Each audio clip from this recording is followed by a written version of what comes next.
पूर्णिया में युवा व्यवसायी सूरज बिहारी की हत्या। अपराधियों को पूरा विश्वास हो गया है कि ये सरकार उसका कुछ नहीं उखाड़ सकती है। महोदय,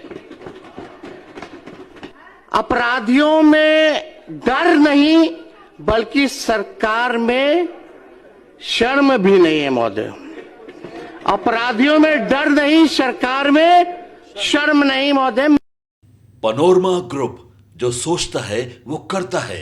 आपके अपने सपनों का आशियाना। सूरज बिहारी हत्याकांड के बाद अब उनके पिता ने भी तोड़ दिया दम।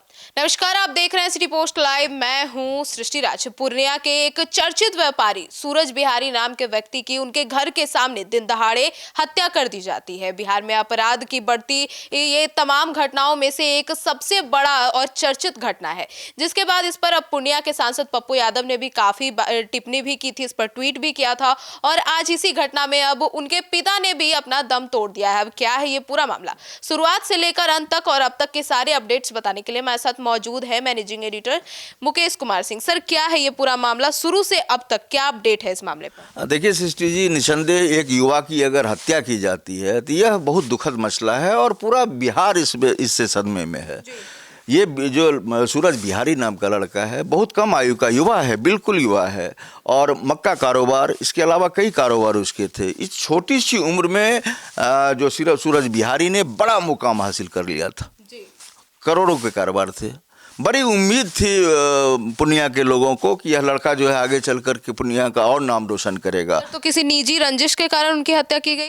देखिए, निजी रंजिश ही कहेंगे इसको। एक लड़का जो नामजद बनाया गया था इस मामले में, इसमें कई लोग नामजद किए गए और जिसमें हम अपडेट अभी अपने दर्शकों को करेंगे। पहले यह बताना ज़रूरी है कि जब यह घटना घटी उसके बाद इसकी कमान पप्पू यादव सांसद हैं और पप्पू यादव क्या हैं ये सब जानते हैं। कोई भी मामला हो तो तिल का तार करते हैं और ये तो ऐसा मामला ही है जिसको तिल का तार किया ही जाना चाहिए।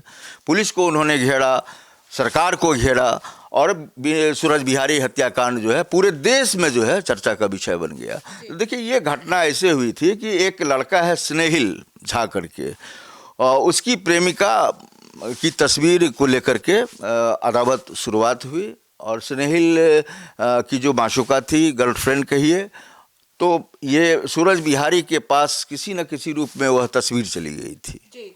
इसको लेकर के पहले बकवास हुआ था, बाद में पूर्णिया में कई कद्दावर अपराधी हैं। आप जान लीजिए, पूर्णिया का इलाका जो है वह अपराधियों का गढ़ माना जाता है।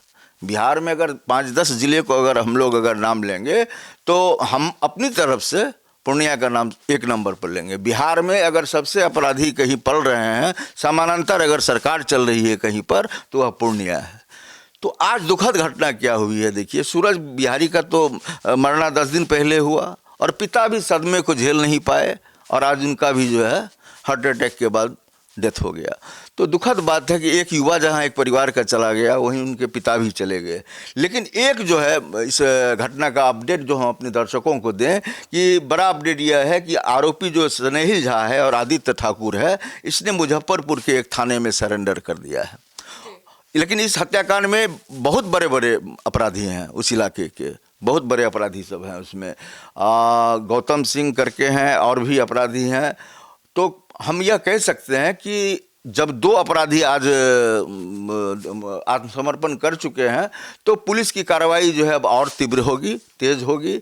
लेकिन घटना दर घटना जिस तरह से बिहार में घट रही है, और आप देखिए बहुत सारी तो हत्याएं ऐसी हो रही हैं जो आज सुबह में हत्या हुई तो कल तक जो है उसको भुला दे रहे हैं लोग। अब कुछ बड़ी घटनाएं घट रही हैं, जैसे कुछ बड़े लोग मारे जा रहे हैं तो उस पर सवाल खड़े हो रहे हैं, सरकार तक बात पहुंचाई जा रही है या फिर आंदोलन हो रहे हैं। पूर्णिया में भी जो है कैंडल मार्च से लेकर के उग्र आंदोलन किए गए हैं कि अपराधियों की जल्द से जल्द गिरफ्तारी हो। तो कई शूटर्स हैं इस मामले में और इस मामले को हम 2 अपराधियों के आत्मसमर्पण से यह नहीं कहेंगे कि पुलिस की बड़ी कामयाबी है, चूँकि इन्होंने आत्मसमर्पण किया है, गिरफ्तारी नहीं हुई है। तो हम लोगों की नज़र बनी हुई है, लेकिन पूर्णिया ने एक बेहतरीन कारोबारी, युवा कारोबारी को खोया और उनके पिता को भी खो दिया है। तो सामाजिक स्तर पर इसको बड़ी घटना हम लोग मानेंगे और पुलिस के लिए चुनौती है। आपको बता दें कि पूर्णिया का वह इलाका जो है एक समय में अवधेश मंडल और बूटन सिंह को लेकर के काफ़ी चर्चा में रहा करता था और लाशों का ढेर बिछता था। लेकिन समय अब बदला, सरकार बदली, अब जो है पुलिस की भी जो है कार्रवाई करने का तरीका बदला, तो कुछ अंकुश लगे हैं अपराधियों पर। और आज भी बिहार में एक इनकाउंटर हुआ है, आपको वैशाली इलाके में एक दुर्दांत अपराधी मारा गया है। तो अपराधियों में दबिश है पुलिस की। और जिस तरह से 2 आरोपी आत्मसमर्पण किए हैं आज मुजफ्फरपुर कोर्ट में, इसी तरह और भी जितने अपराधी इसमें नामजद हैं उनकी गिरफ्तारी को पुलिस सुनिश्चित करे। और जल्दी से जल्दी, हम तो कहेंगे कि फास्ट ट्रैक का ज़माना चला गया था, लेकिन सम्राट चौधरी ने बोला है कि अपराधियों की खैर नहीं है, गिरफ्तारी के बाद जो है फास्ट ट्रैक कोर्ट में जो है उस कांड को सुनवाई होगी और जल्द से जल्द सजा दी जाएगी। तो इसमें पुलिस को जो है अग्रणी भूमिका निभानी होगी, चार्जशीट जल्दी से जल्दी जमा करना होगा, ताकि समय, देखिए न्याय आपको अगर देरी से मिले तो फिर उस न्याय का कोई मकसद नहीं होता है। तो पूर्णिया का यह बड़ा मामला है और जो है सूरज बिहारी वह लौट कर नहीं आएंगे। लेकिन इस हत्याकांड में चूंकि हम अब कहेंगे कि 2 हत्याएं हुई हैं, पिता की भी मौत हुई है तो बेटे के मरने के गम में वो मरे हैं, ये सदमा बर्दाश्त नहीं कर पाए हैं। तो ये डुअल मर्डर है, ये दोहरी जो है हत्याकांड की वारदात है। तो पुलिस को चुनौती के रूप में लेना चाहिए और जहां कहीं भी इस मामले में पुलिस ने कमी बरती है, सृष्टि जी उस कमी को दूर करे और जितने अपराधी अब बच रहे हैं इस मामले में 2 के अलावे, तमाम की गिरफ्तारी हो और समय जो है फास्ट ट्रैक में इसकी सुनवाई करके जल्दी से जल्दी इन लोगों को सजा कराई जाए। हम तो यही कहेंगे। लेकिन आज दुखद बात यह रही कि पिता भी आज जो है सूरज बिहारी के नहीं रहे। तो सुना आपने। तो अब इस पूरे मुद्दे पर सिटी पोस्ट लाइव की नजर बनी हुई है। जैसे ही कोई अपडेट आएगी सबसे पहले लेकर आपके पास पहुंचेंगे। धन्यवाद।